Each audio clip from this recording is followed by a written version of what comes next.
आज हम अष्टावक्र गीता के प्रथम अध्याय को जानेंगे। जनक उवाच कथम ज्ञानमवाप्नोति कथम मुक्तिर्भविष्यति वैराग्यम च कथम प्राप्तमेतद ब्रूहि मम प्रभो। राजा जनक जी अष्टावक्र जी से प्रथम 3 प्रश्नों को पूछते हैं। हे प्रभो, पुरुष आत्मज्ञान को कैसे प्राप्त होता है, संसार बंधन से कैसे मुक्त हुआ जाता है एवं वैराग्य कैसे प्राप्त होता है। अष्टावक्र उवाच मुक्तिमिच्छसि चेत्तात विषयान विषवतत्यज क्षमार्जवद यातोष सत्यम पीयूषमज। मुक्ति कैसे मिलती है, इस प्रश्न के उत्तर में अष्टावक्र जी जनक जी के प्रति कहते हैं कि हे तात, यदि तुम संसार से मुक्त होने की इच्छा करते हो तो चक्षु, रस, शब्द, गंध, स्पर्श आदि 5 ज्ञानेंद्रियों के 5 विषय हैं, उनको तू विष की तरह त्याग दे, क्योंकि जैसे विष के खाने से पुरुष मर जाता है, वैसे ही इन विषयों के भोगने से भी पुरुष संसार चक्र रूपी मृत्यु को प्राप्त हो जाता है। न पृथ्वी न जलम नाग्निर्न वायुद्योर्न वा भवान एषा साक्षिणमात्मानं चिद्रूपम विद्धि मुक्तये। तू न पृथ्वी है, न जल है, न अग्नि है, न वायु है, न आकाश है। तू पंचतत्व का शरीर नहीं है। मुक्ति के लिए अपने को इन सब का साक्षी चैतन्य रूप जान। अष्टावक्र जी कहते हैं कि हे जनक, पृथ्वी आदिक 5 भूत और उनसे बना हुआ स्थूल शरीर तथा इंद्रिय और उनके विषय, इन सब से तू अलग है और सबका तू सिर्फ साक्षी है। ऐसे निश्चय का नाम ही आत्मज्ञान है। आत्मज्ञान के स्वरूप को अष्टावक्र जी जनक जी के प्रति कहकर अब मुक्ति के स्वरूप तथा उपाय को कहते हैं। यदि देहम पृथक्कृत्य चिति विश्राम्य तिष्ठसि अधुनैव सुखी शांतो बंध मुक्तो भविष्यसि। यदि तू देह को अपने से अलग कर और चैतन्य में विश्राम कर स्थित है तो अभी ही सुखी, शांत और बंध मुक्त हो जाएगा। हे राजन, जब तू देह से आत्मा को पृथक विचार करके और अपने आत्मा में चित्त को स्थिर करके स्थिर हो जाएगा, तब तू सुख और शांति को प्राप्त होगा। जब तक जीव अपने को शरीर मानता है, तब तक ही जीव बंधन में है। जिस समय इस धारणा का नाश हो जाता है, उसी काल में जीव मुक्त होता है। न त्वं विप्रादिको वर्णो नाश्रमी नाक्षगोचरः असंगोसि निराकारो विश्वसाक्षी सुखी भव। तू ब्राह्मण आदि वर्ण नहीं है और न तू कोई आश्रम वाला है और न आंख आदि इंद्रियों का विषय है। असंग और निराकार तू सबका, विश्व का साक्षी है, ऐसा जानकर सुखी हो। यहां अष्टावक्र जी जनक से कह रहे हैं, हे जनक, तुम न तो ब्राह्मण हो, न ही किसी जाति के हो, न ही तुम वर्ण, आश्रम या धर्म कर्म आदि के बंधन में बंधे हो। तुम आंख कान जैसी इंद्रियों के विषय भी नहीं हो, बल्कि तुम इन सबसे परे, सबके साक्षी हो। तुम किसी रूप या आकार से रहित हो और संपूर्ण जगत को देखने वाले, अनुभव करने वाले साक्षी हो। जब तुम अपने को इसी रूप में पहचान लोगे, तब संसार के दुख और ताप से मुक्त होकर सदा सुखी रहोगे।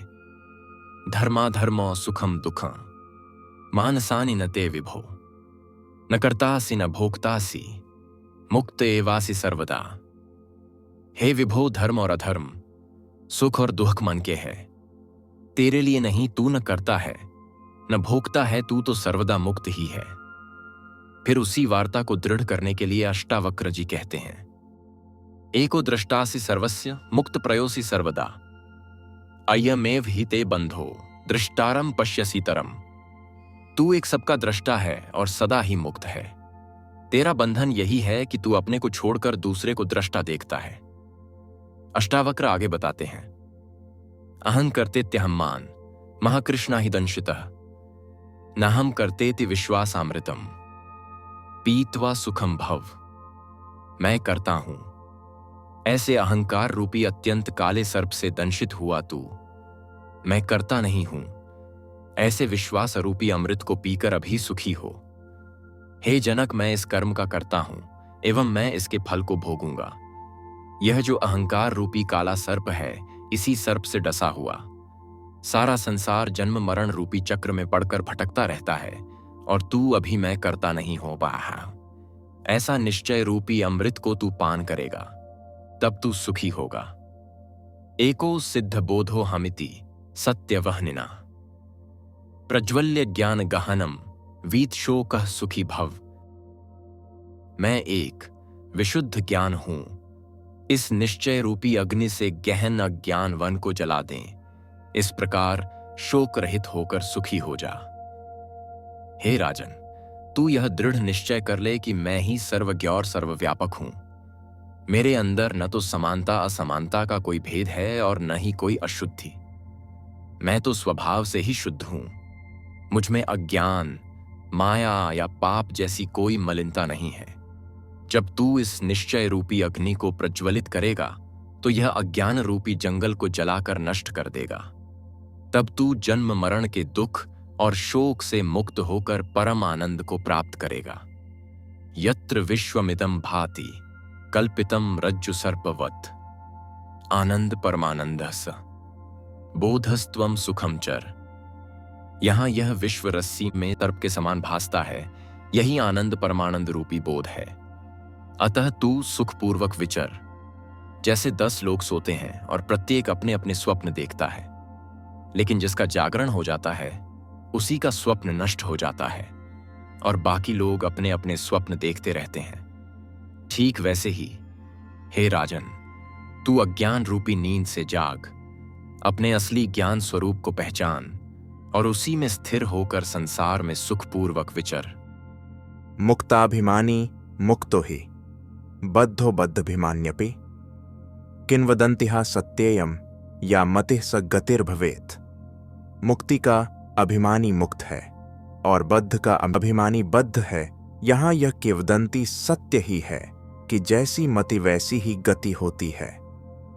जो व्यक्ति यह मानता है कि मैं मुक्त हूं, वही वास्तव में मुक्त है, और जो यह सोचता है कि मैं बंधन में हूं, वही वास्तव में बंधन में है। मुक्ति या बंधन बाहर से नहीं आते, वे हमारे मन की धारणा पर निर्भर हैं। यदि मन में मैं आत्मस्वरूप सदा मुक्त हूं का दृढ़ विश्वास है तो जीवन आनंदमय हो जाता है, और यदि मन मैं बंधा हूं सोचता है तो वही बंधन अनुभव होता है। आत्मा साक्षी विभु पूर्ण एको मुक्तश्चिद क्रिय असंगो निःस्पृह शांतो भ्रमात् संसार वानिव। आत्मा साक्षी है, व्यापक है, पूर्ण है, एक है, मुक्त है, चैतन्य स्वरूप है, क्रियारहित है, असंग है, निष्पृह है, शांत है। यह भ्रम से संसारी जैसा भासता है। आत्मा वास्तव में साक्षी है, सब जगह व्यापक है, पूर्ण है, एक ही है, हमेशा मुक्त है, चेतना का स्वरूप है। वह न कोई काम करता है, न किसी से जुड़ा है, न किसी चीज की इच्छा रखता है, और न ही उसमें कोई अशांति है। वह सदा शांत है। लेकिन अज्ञान और भ्रम के कारण वही आत्मा हमें संसार में फंसा हुआ और दुख सुख से प्रभावित दिखने लगता है। सरल शब्दों में, आत्मा तो हमेशा मुक्त और शांत है, लेकिन अज्ञान का पर्दा पड़ जाने से हमें लगता है कि हम बंधे हुए और दुखी हैं। कूटस्थम बोध मद्वैत मात्मनम परिभवय आभासोहम भ्रमन मुक्त्वा भावम बाह्यमांतरम। मैं के भ्रम रूपी आभास से मुक्त होकर बाह्य विश्व की अपने अंदर ही भावना करें। जब मनुष्य मैं के भ्रम से, अहंकार से मुक्त हो जाता है, तब वह बाहरी जगत को भी अपने ही भीतर अनुभव करता है। यानी जो संसार हमें बाहर बाहर दिखाई देता है, वास्तव में वह हमारी ही चेतना का प्रतिबिंब है। जब मैं और मेरा का अहंकार मिट जाता है, तब ज्ञानी को यह अनुभव होता है कि सब कुछ उसी के आत्मस्वरूप में है। देहाभिमान पशेन सिरंग बद्धोसी पुत्रक बोधोहम ज्ञानखद्गेन तनिष्कृत्य सुखी भव। पुत्र, तू बहुत काल से देहाभिमान के पाश से बांधा हुआ है। उसी पाश को मैं बोध हूँ इस ज्ञान की तलवार से काटकर तू सुखी हो। दुख का कारण केवल देहाभिमान है। जब तक मनुष्य शरीर को ही अपना वास्तविक स्वरूप मानता है, तब तक वह जन्म मरण और सुख दुख के चक्र में बंधा रहता है। परंतु जैसे ही आत्मज्ञान की तलवार से इस बंधन को काट देता है, वह सदा आनंदमय और मुक्त हो जाता है। निःसंगो निष्क्रियो सित्वा स्वप्रकाशो निरंजनः अयमेव हि ते बंधः समाधिमनुतिष्ठति। तू असंग है, क्रिया शून्य है, स्वयं प्रकाश है और निर्दोष है। तेरा बंधन यही है कि तू समाधि का अनुष्ठान करता है।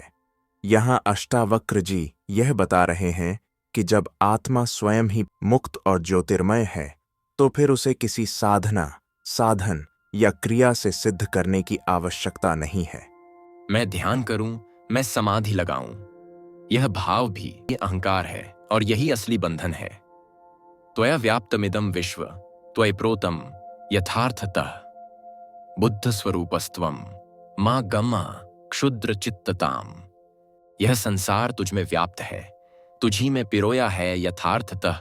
तू चैतन्य स्वरूप है, अतः क्षुद्र चित्त को मत प्राप्त हो। अष्टावक्र जी यहां जनक को समझा रहे हैं कि आत्मा असीम और अनंत है, उसमें ही सब संसार समाया हुआ है। यदि आत्मा असीम है तो फिर मनुष्य को तुच्छ इच्छाओं, लोभ या छोटे छोटे विचारों में क्यों उलझना चाहिए। निरपेक्षो निर्विकारो निर्भरः शीतलाशयः अगाध बुद्धिरक्षुब्धो भव चिन्मात्र वासना। तू निरपेक्ष, निर्विकार, स्वनिर्भर है, शांति और मुक्ति का स्थान है, अगाध बुद्धि रूप है, क्षोभ शून्य है, अतः चैतन्य मात्र में निष्ठा वाला हो। यहां अष्टावक्र जी का संदेश है कि आत्मा स्वभाव से ही शुद्ध, अडिग और पूर्ण है। यदि मनुष्य अपनी पहचान इसी आत्मस्वरूप से कर ले और उसी में स्थिर हो जाए तो उसे और कहीं शांति या मुक्ति ढूंढने की आवश्यकता नहीं रहती। साकारमणितम विद्धि निराकारम तु निश्चलम एतत्तत्वोपदेशेन न पुनर्भव संभवः। साकार को मिथ्या जान, निराकार को निश्चल जान।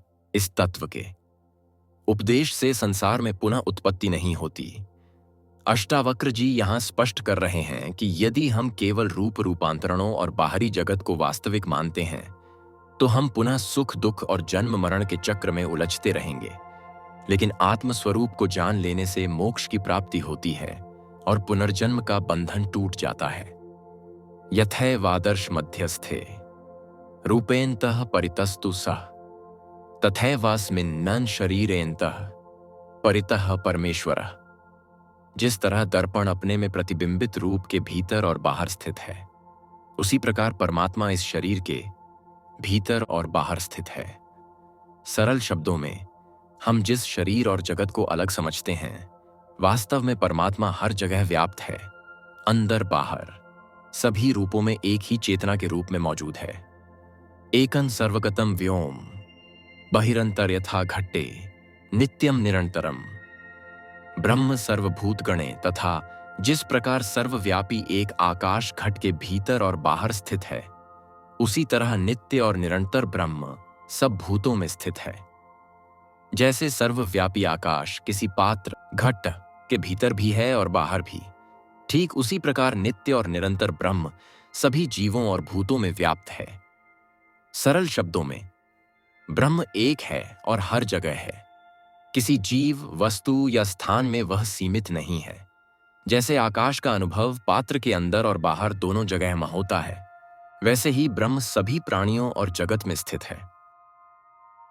दूसरे अध्याय के लिए हमारे साथ जुड़े रहिए और हमारी चैनल को सब्सक्राइब करें और वीडियो को लाइक करें।